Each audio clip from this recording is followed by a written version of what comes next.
Well, a very good morning, good afternoon, good evening, as Gareth would normally say, and welcome to another episode of The Journey Inward. I'm Venerina, and I'm joined once again by Gareth Davies. Gareth, how are you today? Hi, Venerina. How's it going? I'm doing great. It's good, thank you. How are you doing? Very good, thank you. Excellent, excellent, excellent. Well, we're here for another episode of The Journey Inward, and I know that you've been pressing me for weeks and weeks and weeks to talk about Buddhism. Oh, yes. So, I know, so we're going to get into that subject today. But I thought, as it is about Buddhism, the first thing I do is read something absolutely beautiful, in my opinion, that is actually by His Holiness the 14th Dalai Lama. Okay, so here we go. Right. It's called Loving Kindness. Right from the moment of our birth, we are under the care and kindness of our parents. And then later on in our life, when we're oppressed by sickness and become old, we are again dependent on the kindness of others. Since at the beginning and end of our lives, we are so dependent on others' kindness, how can it be that in the middle, we neglect kindness towards others? Isn't that beautiful? That's pretty awesome. That's wonderful. Yeah, it's a great thought. Very cool. It is. It is absolutely beautiful, isn't it? Yeah. Wow. I get. Do you know? I have this on a card that I was sent by Kopan Monastery in Nepal, where I stayed for a couple of months back in 2009, and it was actually it's beautiful because inside. It's actually a Christmas card, but then it says, wishing you happiness and success, blah, blah, blah, on behalf of the Kopan family. So, you know, wow. I think it's absolutely beautiful. And I keep this card constantly on my little shelf that I have made like an altar with my Buddhas and my stones, because I collect healing stones, sort of semi-precious gemstones. So I keep those all on a shelf. There you go, with this beautiful saying. That's a wonderful little quote there. And it, when you think of it, it's very truthful too, you know. I mean, when we're born, we're cared for. You know, when we're old, we're hopefully, fingers crossed, cared for. But in the middle is like, you know, what do I care? I'm doing my thing. Get out of here.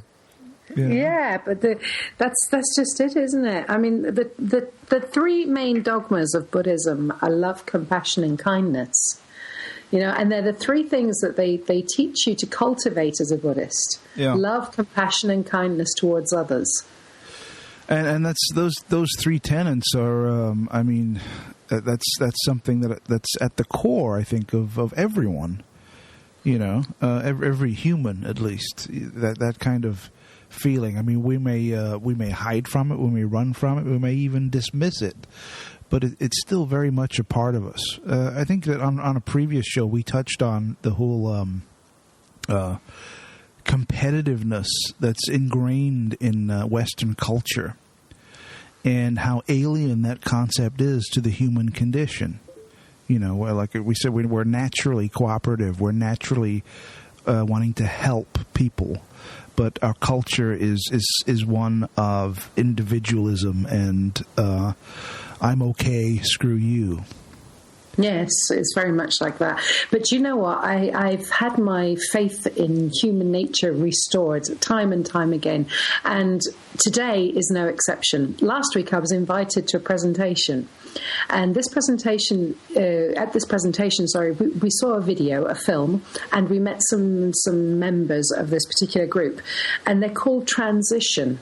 Now, these little transition groups are popping up all over the world. They're little communities that are coming together to create new sustainable methods of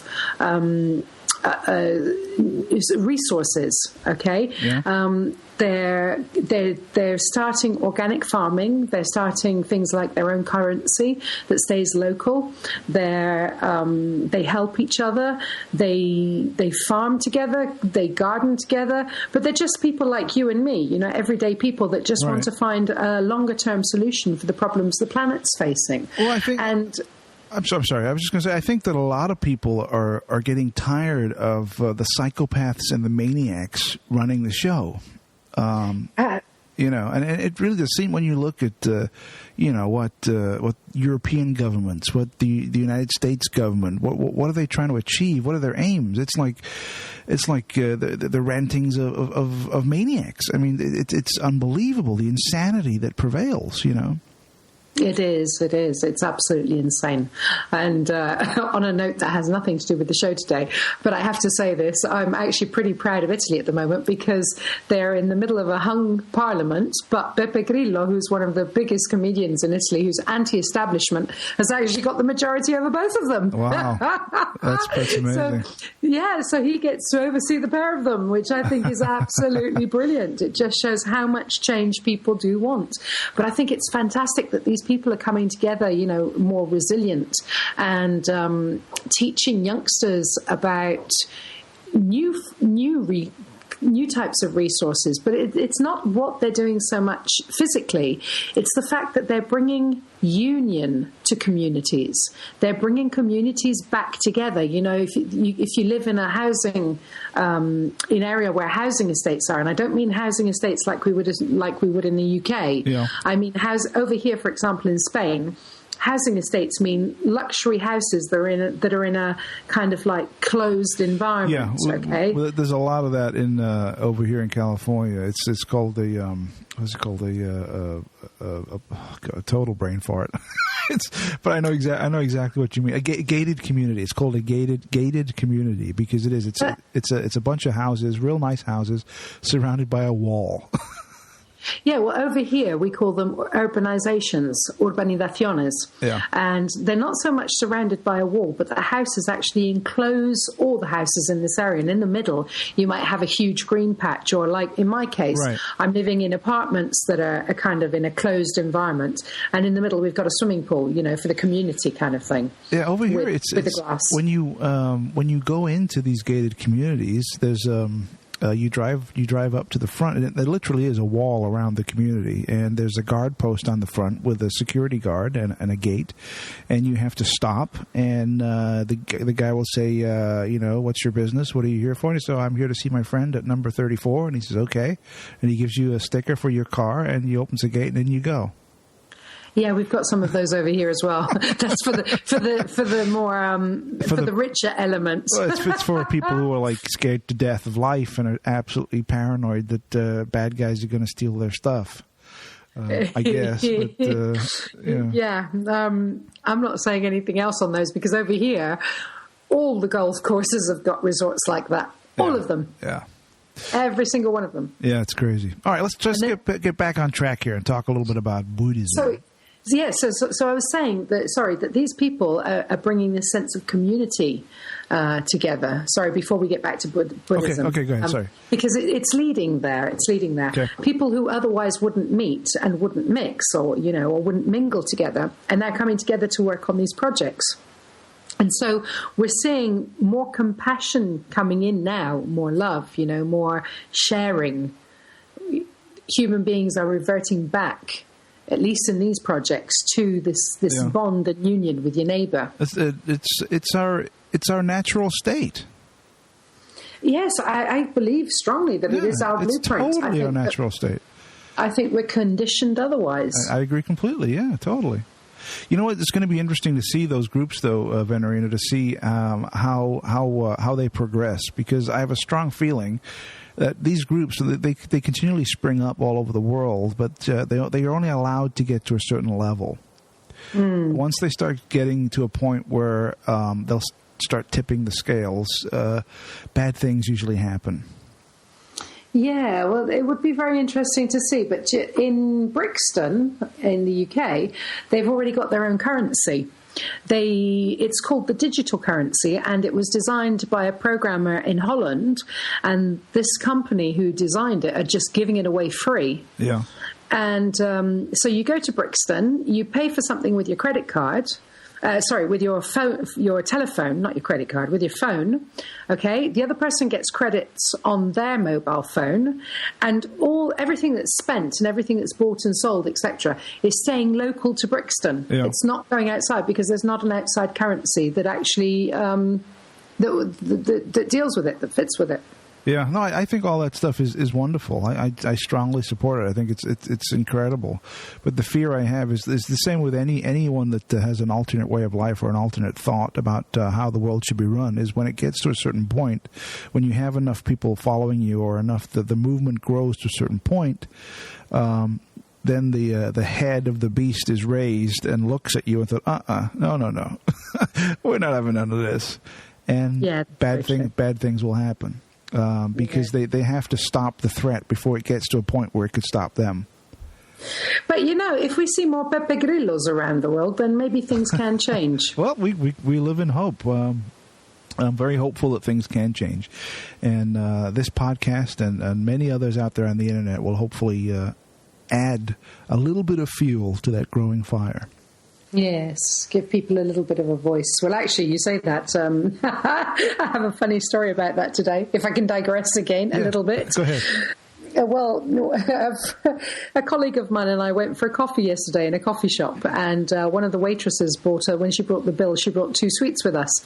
And then she said to me, do you know that one of our clients came in the other day and accused me of poisoning him because there's aspartame in these sweets? And that is pure poison. And I thought, oh my goodness. I looked at her and I said, did he listen to my show on Saturday about the chemicals in food? Then I thought, it's okay. It's good that people are informed, but you can't go out and accuse innocent people, just because you've had the information. It's not what you know, it's how you choose to use it. It's like, don't shoot the messenger. I'm just I felt so sorry for this girl. But anyway, going back to our topic today, Buddhism. Yeah. Love, kindness, and compassion. Well, I mean, as you no doubt know, and maybe many of the listeners of the other shows on mine said, I'm absolutely not a religious person, not even close. In fact, I tend to have a very negative view of most, if not all, of organized religions, except Buddhism. And I'll tell you why. Because I don't consider Buddhism to be a religion. Yeah, but if you talk to a person who is a Buddhist, it is really a religion. I mean, there are people who adopt Buddhism as a philosophy of life, because they like the tenets behind the philosophy. Right. There are people who think it's ethical. There are people who think it's got a nice, the love, kindness, and compassion that they want to feel. They feel they can give to others because they want to receive it, kind of thing. And that's why a lot of people adopt Buddhism. But if you talk to a Buddhist monk, for example, or a Buddhist nun, or an avid practitioner of Buddhism, you find out that it is very much a religion. And I find myself as a Buddhist very much sometimes in conflict with the very religious aspects of Buddhism that I find hard to accept. You're going to have to educate me here, because I mean, I've read a few books on Buddhism, and I'm not a Buddhist. I don't practice Buddhism, but it is interesting to me, and I have read a few books about it. And the feeling I have from what I've thought about it and what I've read about it is that it absolutely is not a religion. Now, I totally understand what you're saying. There are certain people out there that would disagree with me, vehemently. So what I'd like you to do, if you can, is explain to me the religious aspects of Buddhism and why it is considered a religion by many. Okay, well, it's considered a religion by many because it's got the same principles of it is heaven and hell. Okay, but the hell is here. This is samsara, what we call samsara. So this is hell, and the concept of heaven is nirvana. That's the concept. That's the idyllic place that every Buddhist, aspires to get to nirvana, to be enlightened. Okay, but within the afterworld, if you like, or the worlds beyond this world, you have different realms. Now, I can't remember all the realms because I'm a bad Buddhist, but there are realms like the hungry ghost realms. There are realms like the divinity realms. And when you die, when the body passes, you go into what we call the bardo. Now, from the bardo, you can wait in the bardo and you can be reborn, but you can also end up in one of these either lower, inferior worlds or one of these higher worlds. Do you know what I mean? Yeah. And this concept of going to a good place or a bad place is based on merit. which in Catholicism and in Islam is if you do good or if you do bad. Right. Okay. And these are the concepts that I have a bit of a hard time with. When you were just explaining that to me right now, if I had my soundboard playing right now, I'd play the cuckoo sound. Because everything you just said to me just sounds like gobbledygook nonsense. Right. Well, these are the concepts that I have a little bit of difficulty with, right? Okay. Because I don't believe in... I believe there are parallel realms to this realm, but I don't believe that they are punitive realms for what we do in life. Right. Okay. So yeah, there's that aspect, and then there's also the concept, as you know, of karma. Yep. Okay.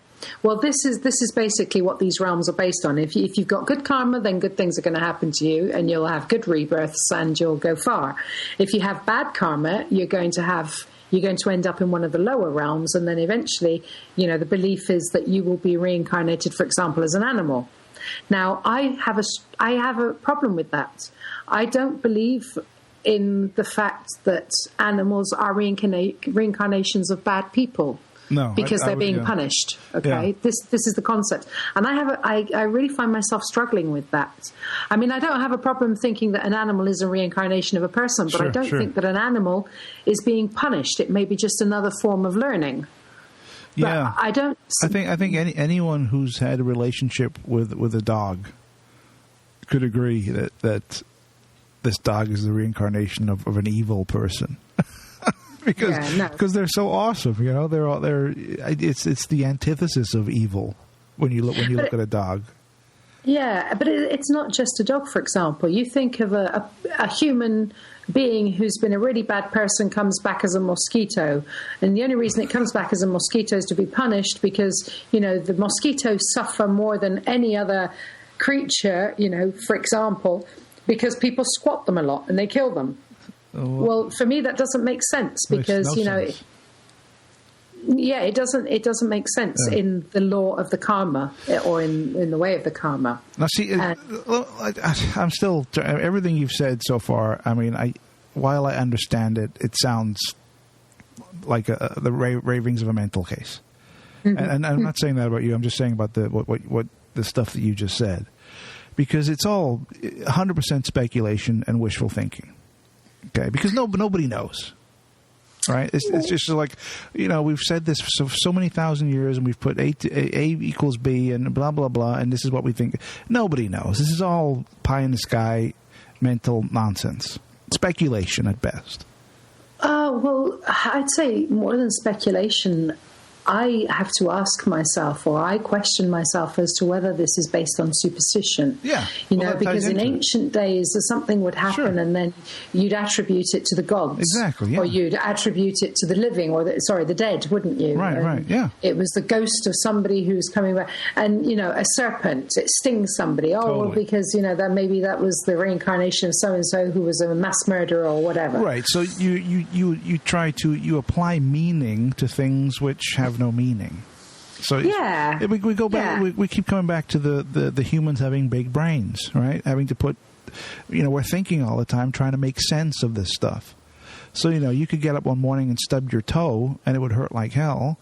And instead of that just being some random event where it was dark and you weren't looking where you were going, suddenly it has, that was done because I did this yesterday, or that means this, and you start putting, and that's the path to insanity.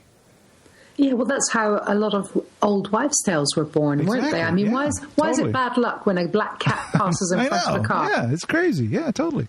Why should you not cut your toenails on a Sunday, for example? Exactly. These are all old wives' tales, And if somebody believes that something bad's going to happen, it will happen because you're going to make it happen. Absolutely. Because the minute you think, something bad's going to happen to me because a black cat's run in front of my car, you've put that thought out into the universe. The universe is now going to respond with your wish. Yep, I would agree with that. So, it's a kind of law of attraction. The only thing that I find kind of, as you know, I'm kind of psychic. And I do believe, there are millions, I'd say, of rituals in Buddhism. Okay. Yeah. What a priest does in a Catholic church, just raising the bread and turning it into the body and wine of, the blood of Christ or whatever. That is nothing. That's nothing. Compared to that's nothing. You got nothing on me. Compared to the rituals in Buddhism, that is nothing. Zero, nada, zilch. Well, ritual is a very important part of life in general. I know ritual is huge in all forms of religion. Ritual plays a massive part. But from what I understand and from what I've learned is all ritual is a way for you to enforce your will on reality. Yeah. It's a way of conjuring magic. Right. And talking of magic, and I'm going to say this on the show, because Michael Doubleday is being set up by George McKinley in Scotland to do a show on magic. So I'm going to look forward to that, and I'm going to bring this topic up with him. Ah, okay. Very good. Excellent, yes. I thought I'd just get it in because the two of them have been bickering backwards and forwards on my Facebook page, like two children. In fact, I want them both on at the same time because they're the best comedians I've seen on Facebook. That's cool. But yeah, I think ritual is a way of producing magic. Yeah. People want to believe in magic, don't they? But magic is nothing more than making happen in reality what you have in your head. Exactly. Magic is real. It's very real. And it absolutely works. And, you can do it yourself. You can put it into practice and you will see results. Absolutely. It absolutely works. But it's not working because you're some mystical mumbo-jumbo, pulling a rabbit out of a hat or whatever. It's working because you're forcing your will. You're bending reality to your will. And these rituals are designed to promote that in all religion. Yeah, and I think that also things like repetitive mantras. Yeah. Okay. Right. For me, when I'm repeating a mantra, I'm just focusing on the mantra. So my mind is dead. Yeah. Okay. When my mind is dead and there's no clutter, I actually have a clearer focus. Right. I would agree. And I'm actually training my mind to be on or off. And I think that a lot of the meditation practices, a lot of the repetitive mantra practices, they all serve this purpose to train the mind. But then I think that, I'm in a particular tradition, which is the Mahayana tradition. Right. And I know for a fact that somebody said to me, there are other traditions that use different methods. And, that maybe the one I'm in is a little slower than all the others, because you've got to remember the end goal is to achieve enlightenment. Right. Unless you're me, because I don't want to be enlightened. I want to stay in samsara forever. But that's another let me try argument. Maybe you can, because I've basically just skimmed the surface of Buddhism. Right. Mm-hmm. I've read a couple of things. I've thought about it. I've just scratched the surface. It's obviously a lot bigger and deeper than I could even comprehend. But from my readings, the feeling I get is, and don't take this the wrong way, and please, if there are any listeners out there who are Buddhists, don't get offended by what I'm about to say, because what I'm about to say is not meant as an offense. No, it's just Gareth being Gareth. Exactly. It's a philosophy and or religion of cowards. Why do you say that? Because it's based on fear and the end of suffering. It's a cowardly religion because it's designed. Enlightenment is the end of all suffering, where you're turning off suffering in your life. Yeah, but it's also and to me that's like what are you, a wuss? Get out of here. No, it's not quite like that. No, the enlightenment means the end of suffering for you, yes, but it means you're also in a position to end the suffering of others. Explain. Tell me more about that. Well, you see, enlightenment is a state when you understand everything, when everything becomes clear, when life, the meaning of life, everything, nature, the air, the atmosphere, anything, you understand everything from the beginning of creation. Okay, the state of enlightenment is when you have the knowledge, whatever the ultimate knowledge is, you have it.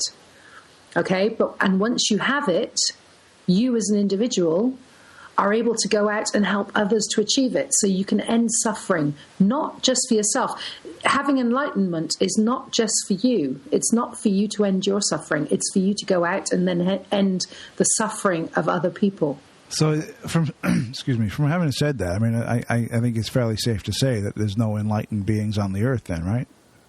Well, that's not true. We consider the enlightened beings, for example, the Dalai Lama would be an enlightened being who wrote this thing about loving kindness that I read you earlier, which you loved. You know, everything wise that he says. So where's all the ending of suffering and him knowing everything? Where's that? I don't see it. Well, no, but you hear his words. Right. Okay, so the ending of suffering for others doesn't mean that he stops every bit of suffering in your life. It means that he has a voice, right, that speaks loving kindness and compassion. I mean, don't get me wrong. The words you wrote were beautiful, they were well written, and they were meaningful. They're not mine. No, I know they're not yours. Oh, okay. But the words that you read, they're beautiful, they're well written. There's deep meaning behind it. Okay, so if it can stop one person... You can get 1 million people all over the planet to write that stuff.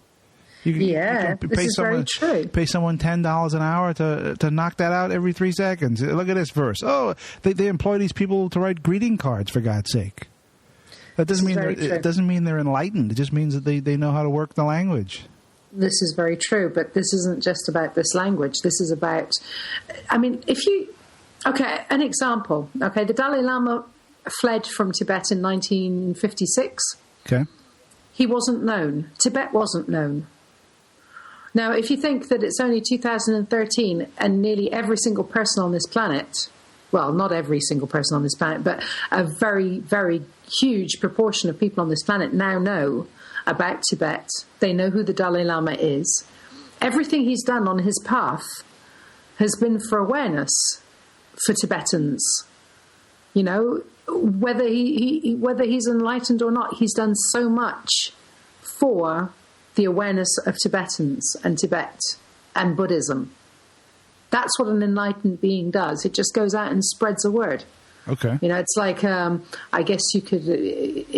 he's actually like the Pope would be to the Catholics, I guess. Yeah. But that's him doing his enlightened work. So how did you get involved in all this stuff? When did you start reading and thinking, hey, this is kind of cool, I want to get into this? Well, actually, it's quite funny because I didn't have a clue what Buddhism was or any notion of Buddhism until I was studying in university doing my master's degree, which was in 2007, 2008.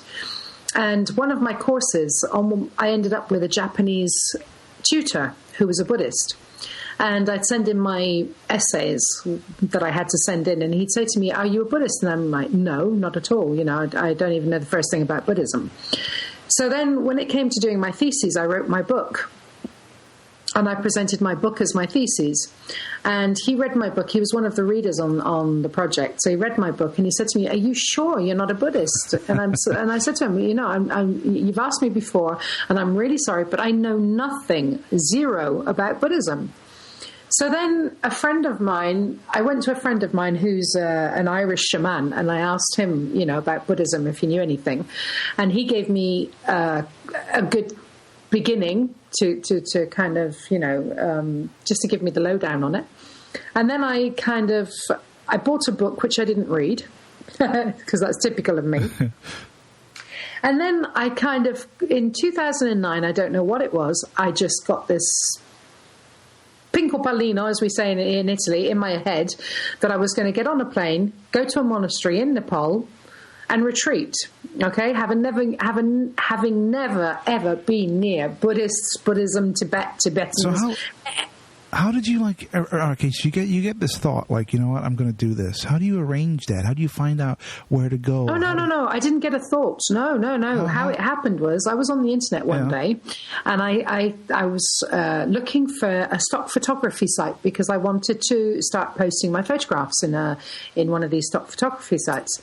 Only what I typed in the search bar for some reason brought up this monastery. So anyway, I thought, what's this? Opened it, closed it, as you do. It's not of interest to me, so I closed it. So I went searching again, and I tried different words, and that popped this monastery again. And that was the second time. Oh. Okay, so I closed it down a second time. Well, when it came up the third time, I just sat back and went, okay, somebody up there is trying to tell me something. So I actually went into the website, and I was looking through, and I just saw these beautiful monks, these beautiful faces, but it was more of an inner beauty that came through on the picture, not an outer beauty. And I just looked at them and I was like, I have to go there. And in 15 minutes, okay, this is no word of a lie, I phoned my mum in the UK and I said, look, I think I'm about to do something stupid. I said, either stop me or tell me to go for it. And I told her what I was going to do, and she said to me, I hate you. And I was kind of like, okay, so that's a go for it. So what I did was I booked my flight there and then. I went on the internet, booked my flight, I had everything worked out, sat back and went, hey, I think I'm going to Nepal. And then after the 15 minutes of euphoria, I thought, shoot, I haven't even contacted the monastery. I don't even know if they'll take me. Oh, my gosh. So this is how confident I was. And it was only, I think, a day later I managed to get hold of the monastery because of the time difference. And they said, oh, yes, well, have you retreated before? Have you been to a monastery before? And I'm like, no. Do you know Buddhism? No. Have you ever been, retreated with a lama? No. Do you have any Buddhist teachings? No. So then about 2 days later, I get a message from the monastery saying, look, we're going to have to contact the teacher because we're not sure whether, you'd actually fit in or not, kind of thing. And so I get this email from who is now my Buddhist teacher saying, I have to ask you this. Why, if you've got no teachings and no foundations in Buddhism, why would you want to come to a Buddhist monastery? And I sent him a reply back saying, you're going to think this is absolutely crazy, but I just know that I have to be there. I just feel it. And he said, well, you sent me an email back saying, well, welcome to the family. And it was just, and it just went from there. And I did, when I turned up at the monastery, I was kind of like, it felt like I started crying. I got emotional. I was like, I'm home. Wow. And I felt this really strong. In fact, I was listening to the teachings and they were a bit, I must admit, the first week I found them a bit heavy going. I'd never done anything like it before in my life. And I had a lot of anger and resistance inside me. And then after the first week, I kind of started to settle into it a little bit more. And then I went through the stages of boredom. And then I went through stages of, whatever. But at the end of it, I came out completely turned upside down. Being one person. Were there any moments, though, during your time there where you're like, you know what, this is BS, I got to get out of here? No. Never? No, and I'll tell you for why. Because I felt too much human love in the group, in the monastery. Right. It's just like, I can't explain it. You go into this monastery and you feel, it's not like you're walking into a building, by the way. When I say walk into the monastery, I mean, you just come through these huge double gates, these iron gates, and you drive into this huge courtyard-like area. And you're faced, you've got one building in front of you, which is the main gompa, and then you've got other shops and restaurants or whatever, a little snack cafe bar on the other side. So you just drive into this huge courtyard area, and it says on the floor, welcome home, and it was just, as soon as you get inside those gates, you just feel something magical, something different. That's crazy. That's amazing. Even the atmosphere, the air that you're breathing, it's like different. Feel like the vibe. It's the only place in the world, and I swear to God, this is not a lie of any way, shape, or form, because I'm not a liar. In the garden in Kopan, there were butterflies when I was there. Yeah. The butterflies used to come and sit on my finger, and I'd play with them. This is no word of a lie. We'd play together. And if any birds flew over me, the butterfly would fly off chasing these birds, and then it would come and sit back on my finger again. Wow. It was amazing. Just like, it was amazing. It's never happened to me anywhere else in the world, only in Kopan Monastery. And it was just like being in a magical, enchanted garden, you know? That's incredible. There's something so strongly different there. I can't explain it, but it was life-altering. It was definitely life-altering. Let's talk a little bit about mental noise and meditation, because we're all constantly thinking. There's constant stuff going on in our heads all the time, and a large percentage of it is just nonsense, just random thoughts about nothing. But this kind of busy mind all the time, busy. What's this? What's for lunch? What am I doing tomorrow? How's this? How we're working? We're constantly going on in our mind, and it's as if the world is set up to keep that structure in place, to keep our minds constantly occupied and busy and thinking. And I started about, I don't know, maybe 5 or 6 years ago. I really started noticing this. Before then, I mean, obviously it was still happening to me, but I was oblivious to it. It was just normal, I guess. About 5 or 6 years ago, I remember it distinctly. I remember waking up one morning to get ready for work, and it was as soon as I woke up, my mind started going, boom, boom, boom, boom, what's this? And I remember getting up, going into the bathroom, getting into the shower, and I'm in the shower, the water's hitting me. And I'm thinking, okay, now I got to do this, and then I got to go. And I was like, what the hell am I doing?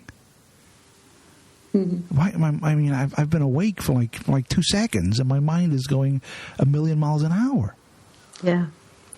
What is up? And with you're stressing yourself. Yeah. What is going on? You know, and there's this realization, like, you know, this. Why am I thinking? It's bizarre.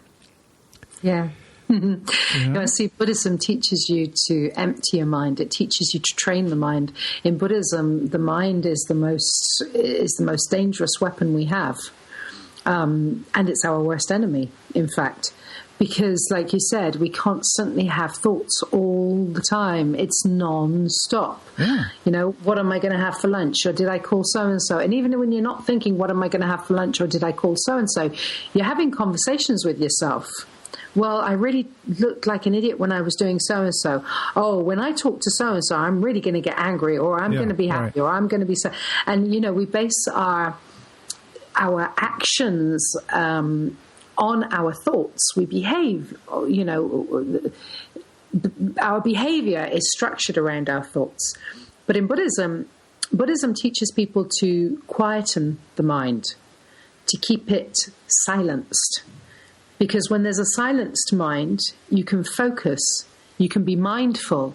This is what mindfulness is all about. It's actually being able to be aware of what's going on in your mind, you know, and to catch yourself and stop yourself.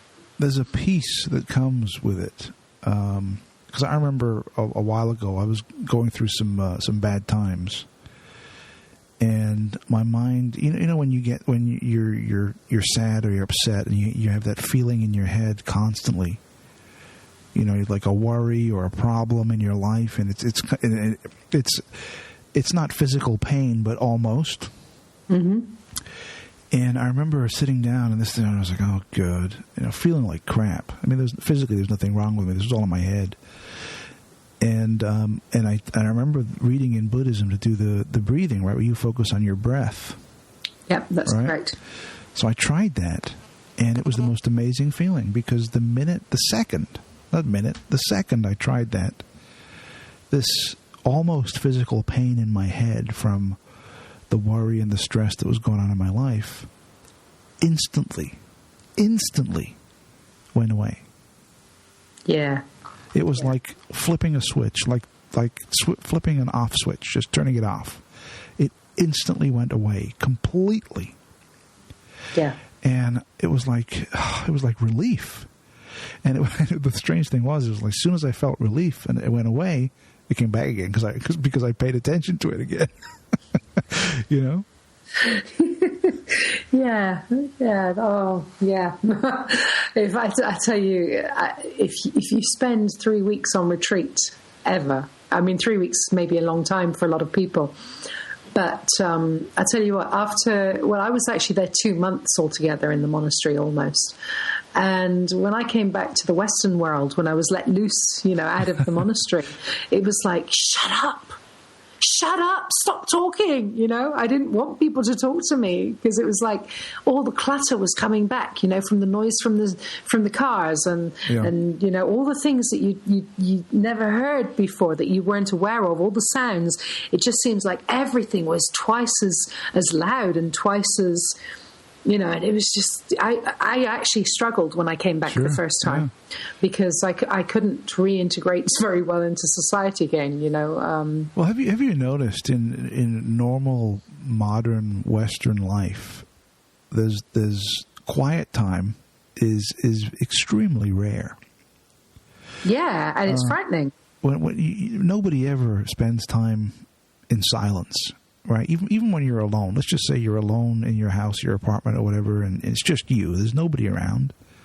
You got the TV on. You got the radio on. There's traffic outside. There's this. There's that. There's never silence. Yeah, it's frightening. Absolutely frightening. But why is that? Why is that? Do you think that and this is prevalent everywhere you go? I think it's probably to do with the fact that a lot of people don't like to feel that they're alone or lonely. But there's a difference between being lonely and being alone. I think, again, I come back to this every time. It's the media. The media tell us everything we don't have. They condition us into thinking that we're low because we don't have, that we're not worth anything because we don't have a lover or partner.